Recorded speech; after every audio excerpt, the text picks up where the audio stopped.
supporters. We are a family. We are a network. And all families have a lot of different people and a lot of different needs and a lot of different ways of expressing ourselves. At Global Kids, we have a lot of different programs to kind of meet the needs of all of the students that we're serving. So one of our programs is Undesirable Elements. Now, it sounds like a strange name, but it's really a revolutionary idea of taking one's identity that is kind of otherized. I heard that word. Did you hear that word? It's been talked about a lot, otherized. So one's identity that's been otherized and making it central and strong and powerful.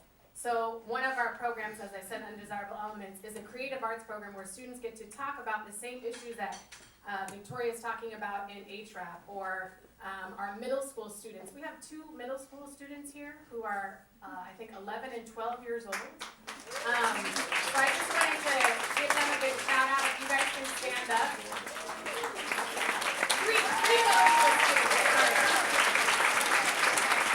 So our next generation of young people who are talking about global issues and realizing that the stage is theirs when they're ready for it. So we have a lot of different programs where the students are getting to express themselves and talk. But in Undesirable Elements, our students get to sing about global issues, dance about global issues, take their experiences and put it into script and put it into context of what's happening in the world today. So it is my great pleasure to be a part of the Global Kids family. It is my honor to introduce Undesirable Elements.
Dominican Republic. President Rafael Trujillo orders a massacre of dark-skinned people who cannot say the word Perejil. Perejil means parsley in Spanish. Haitians don't roll the R. They say Persil. Persil means parsley in Creole from the French word. El corte. Or the cutting. Up to 20,000 people are thought to have been killed in this little-known genocide, also known as The Parsley Massacre.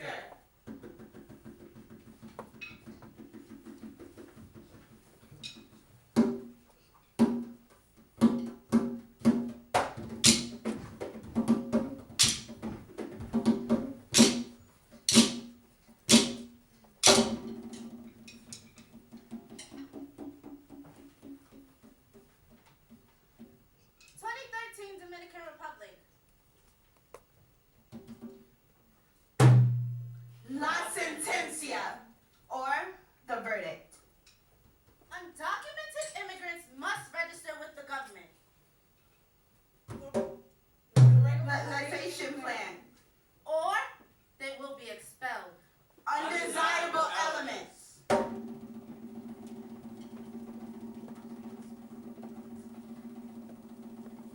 Just a few months left, Moreno. The boss is coming to take y'all back to Haiti. You get ready to.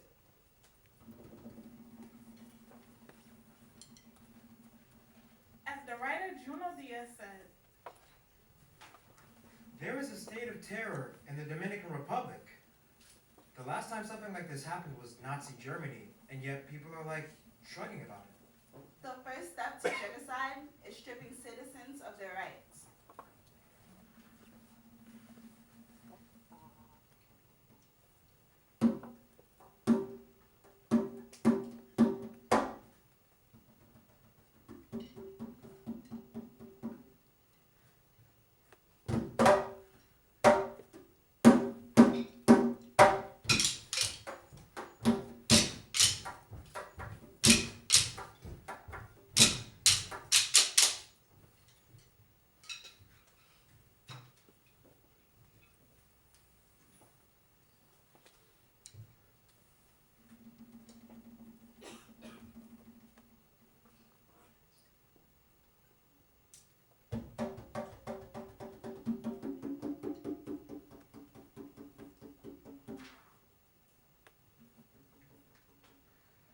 went to Haiti last summer with Global Kids to work with Senior Film Institute to learn how to make documentaries.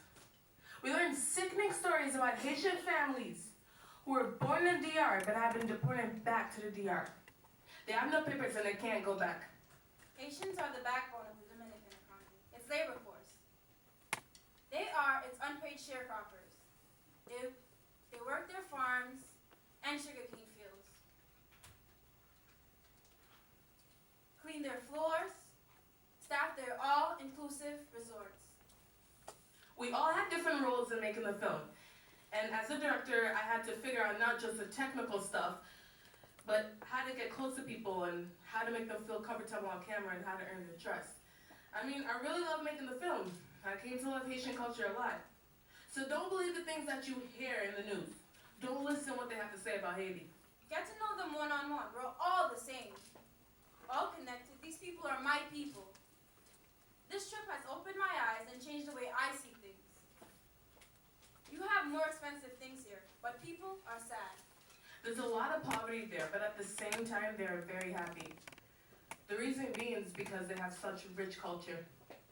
As we were leaving, the Haitian sung us this song, giving us a loving connection that we will never forget.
So, that song basically means, why are you leaving me? When will I see you again?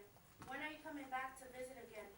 When times change, I guess we'll see each other again.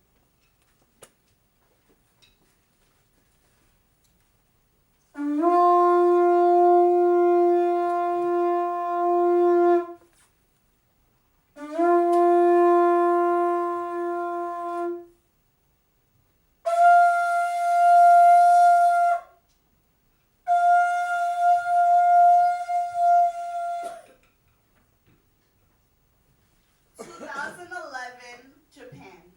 March 11th, 2011. 3 o'clock in the afternoon. The tsunami hits. Kids have just finished school or have just attended after school. This means that they were most vulnerable to the waves and flooding. We went to Japan with Global Kids last summer, who got a depressed, introverted high school kid like myself to go ahead and turn his life around. We went to research the effects of the tsunami. According to the survivors, the hardest thing that they had to endure were coping with the loss of family members or trying to maintain their sanity. 15,891 people were confirmed to have lost their lives in that tsunami, and 2,500 of them still remain missing. The majority of people who live in Ishinomaki, Onagawa, and Sendai lost their homes and had to live in school gyms or any place else. Japan had received international assistance, but they still live in temporary homes currently. These homes were still in use during our visit this summer. My hotel manager in Ishinomaki, she told me that she witnessed the waves coming.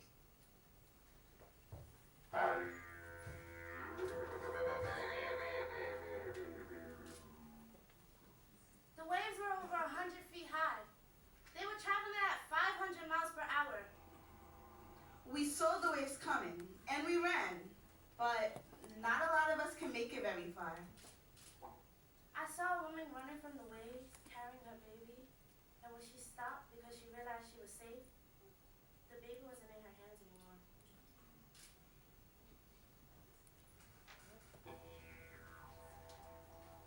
This broke my heart. And God forbid if this was ever to happen to me, I wouldn't know how to handle it mentally. Akari, a teenager that we met, her family owned the fish industry. Multiple of her storage facilities were destroyed in the tsunami. However, one still made it out, and they used that facility to distribute food throughout the community. This experience was a great experience. It's something better than reading it online or reading it in a book. Because you don't get shaken words, emotion, or tears from shaken survivors in real life through books or online. Instead of being sad, the Japanese still decided to do better with themselves, and they decided to build again.